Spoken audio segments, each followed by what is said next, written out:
I would like to bring you up to date on a campaign that has been waged now for almost 8 years. A campaign aimed at freeing 70 million people from communist tyranny. This was the Berlin Airlift, 1948.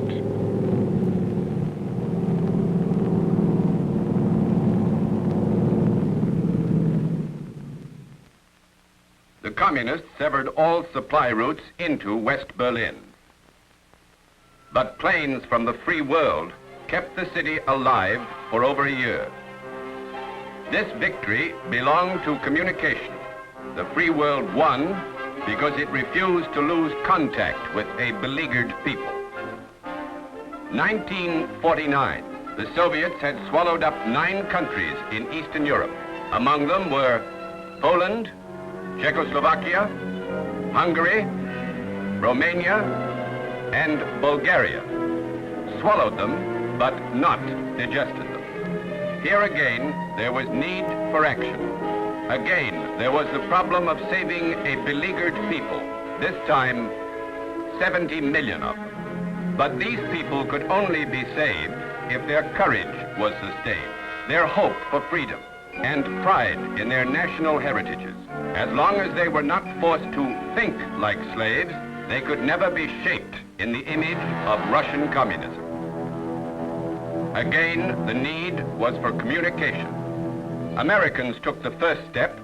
They donated a freedom bell, like their own Liberty Bell, to the city of Berlin. And from this beginning, General Lucius Clay, who had masterminded the Berlin Airlift, joined with a group of private American citizens in building another kind of airlift. Radio Free Europe, a lifeline of free ideas and truthful news for the captive people who had been cut off from the free world by an iron curtain.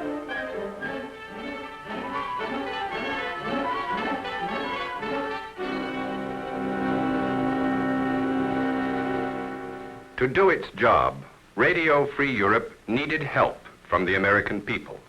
And so, even as Radio Free Europe was being born, so was the Crusade for Freedom, the American organization which built and still supports Radio Free Europe.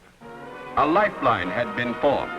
At one end was the American public supporting the Crusade for Freedom.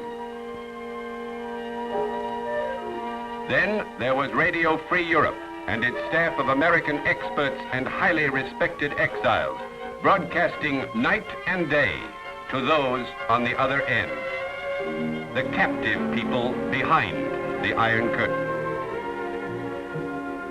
The Soviets' own cameras recorded the terrible events of these early years.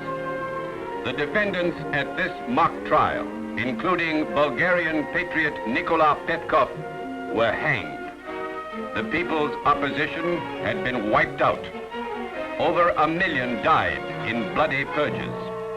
Churches were closed. Here, Cardinal Mindszenty brought to trial. The communist goal was to kill the concept of freedom and to indoctrinate a new generation with atheism and hatred of the free world. Children were a prime target. Parroting words supplied by the Kremlin.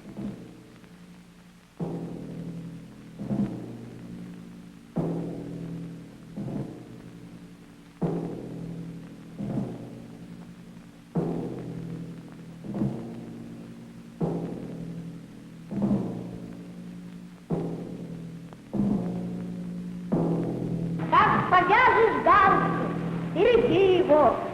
Он ведь с нашим знаменем света одного.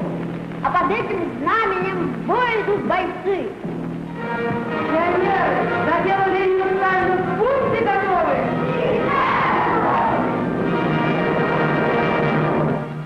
This was 1950.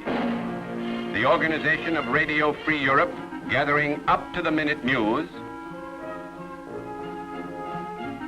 listening in on the communists' own broadcasts, talking with escapees from behind the Iron Curtain,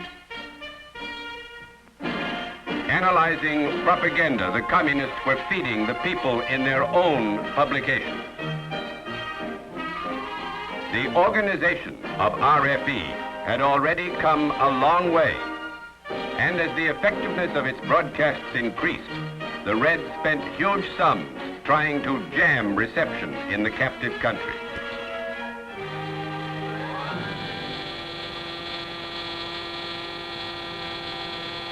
But contributions from the American people permitted Radio Free Europe to build more and bigger transmitters, to develop saturation broadcasting techniques with all transmitters going at once, blasting through the curtain of jamming. When Stalin died in 1953, RFE was on the air with news of his death hours before the communist radio. After his death, communist leaders made a few uncertain promises to the captive peoples who, unfortunately, took them as signs of weakness. These are riots in East Berlin, forerunners of future uncontrolled violence in Soviet slave nations.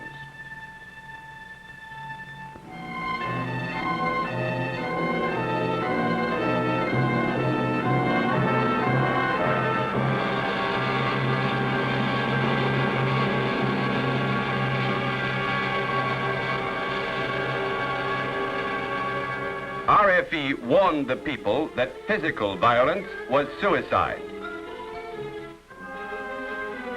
It called for patience and constantly reported that the free world would support whatever peaceful pressure they could bring to bear for their own freedom.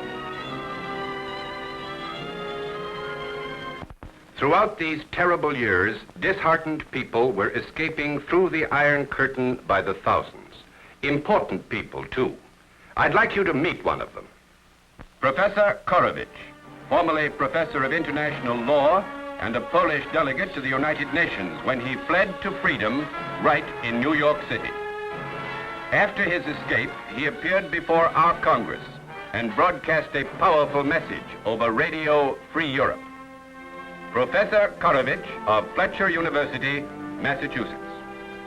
After my broadcast over Radio Free Europe, I was deeply moved by a letter I received from my former students in Krakow, urging me to continue to work for the freedom of Poland. The Polish people hate Russian oppression, and their struggle for complete freedom from Kremlin rule will continue. The real changes behind the Iron Curtain date back to the end of 1954, when the Kremlin was finally forced to change its propaganda line. The captive people had been bled white, but still they resisted. Now the communists began talking about the rights of free nations and the rights of the working people, even as they tried to tighten controls over their puppet rulers.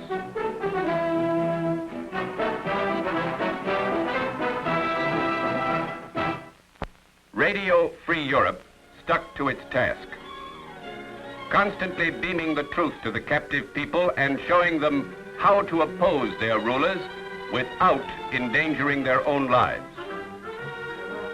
1955, the hopes of the free world were raised by the First Geneva Conference, but most of these hopes were dashed at the Second Geneva meeting.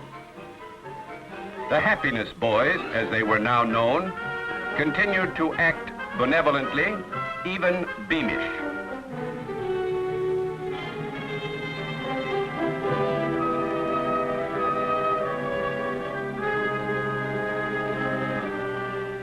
Behind the Iron Curtain, the new look continued to develop, still with little direct benefit to the hungry and downtrodden people.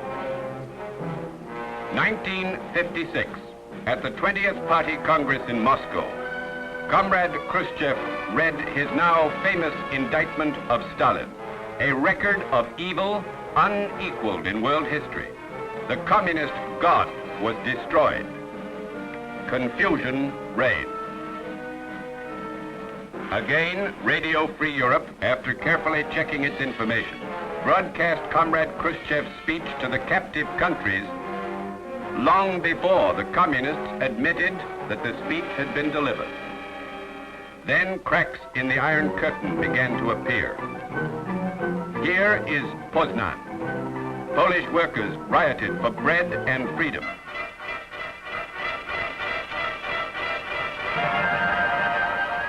And here, Budapest. The Hungarian people openly rebelled against overwhelming Russian power. Throughout this rebellion and 5 days of Hungarian freedom, Radio Free Europe cautioned the people against unnecessary sacrifice. But the pent-up hatred of secret police and Russian tyranny was far too great for reason to take hold.